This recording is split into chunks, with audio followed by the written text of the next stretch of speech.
નમસ્કાર, આપ જોઈ રહ્યા છો સ્પાર્ક ટુડે ન્યૂઝ। ધર્મપ્રિય બોડેલી નગરમાં આજે સતત 5મા વર્ષે અષાઢી બીજના પાવન દિવસે પ્રભુ જગન્નાથજી બોડેલી, અલીપુરા અને ઢોકલિયાના રાજમાર્ગો પર નગરચર્યાએ નીકળ્યા હતા। ત્યારે ઢોકલિયા ગરવી ચોકે ખાતે નગરના અગ્રણીઓ દ્વારા જગન્નાથજી પ્રભુની સંપૂર્ણ શાસ્ત્રોક્ત વિધિ સાથે પૂજા અર્ચના કરી બીએપીએસ સંસ્થાના સંત મૂલધર કબીર મંદિરના મહંત નરેશદાસ મહારાજ સાથે સંખેડાના ધારાસભ્ય અભયસિંહભાઈ તડવી, બોડેલીના પ્રાંત અધિકારી ભૂમિકા રાવલ, જિલ્લા ભાજપ પ્રમુખ ઉમેશભાઈ રાઠવા, મહામંત્રી પુષ્કર પટેલ, બોડેલી નગરપાલિકાના પ્રમુખ ઉમેશ રાઠવા સહિત નગરપાલિકાના સદસ્યો, જિલ્લા તાલુકા ભાજપ સંગઠનના હોદ્દેદારો અને બોડેલી નગરના અગ્રણીઓ સાથે રથયાત્રા આયોજક સમિતિના દીપક વ્રજવાસી, જિગ્નેશ ચોકસી, નીરજ ઠક્કર, અશ્વિનભાઈ શાહ, રજનીકાંત ગાંધી વગેરે દ્વારા ઝાડુ વડે રસ્તો સાફ કરી ભગવાન જગન્નાથજીના રથને ભવ્ય પ્રસ્થાન કરાવ્યું હતું। સમગ્ર રથયાત્રા દરમિયાન મધ્યપ્રદેશના બરેલીના ગ્રુપ દ્વારા રજૂ કરાયેલા વિવિધ વેશભૂષાઓ સાથે ધાર્મિક નૃત્યો, ભજનો માટે મુખ્ય આકર્ષણ રહ્યું હતું।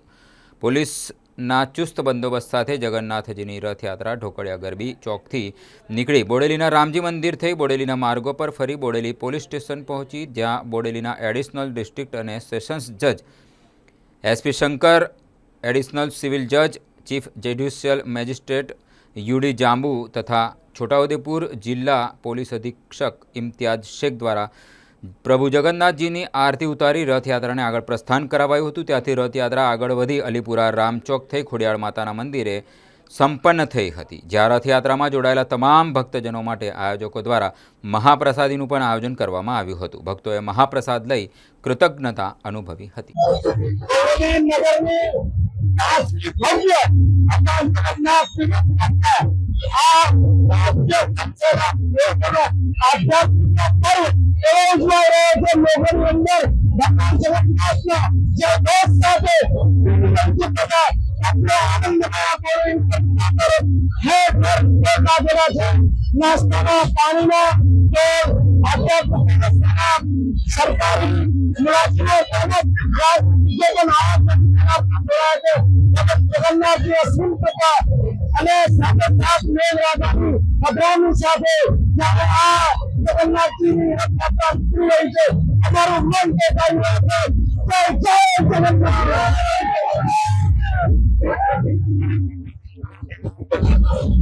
भगवान जगन्नाथ की भव्य रथ यात्रा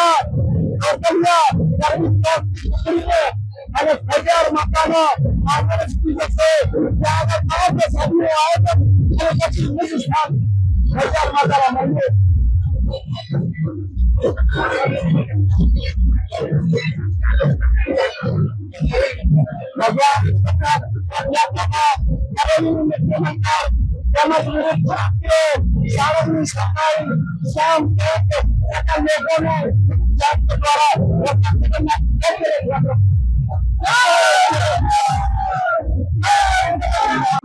આજે 16 જુલાઈના રોજ અષાઢી બીજ છે। છોટાઉદેપુર જિલ્લામાં 3 જગ્યાઓ ઉપર છોટાઉદેપુર નગરમાં, બોડેલી ખાતે અને નસવાડી ખાતે ભગવાન જગન્નાથજીની રથયાત્રાઓ નીકળી છે। અમે મારા અધિકારીઓ સાથે આ બંદોબસ્તનું સુપરવિઝન કરી રહ્યા છીએ। ખૂબ શાંતિપૂર્ણ રીતે રથયાત્રાઓ ચાલી રહી છે અને અમે શાંતિપૂર્ણ રીતે પૂર્ણ કરાવીશું।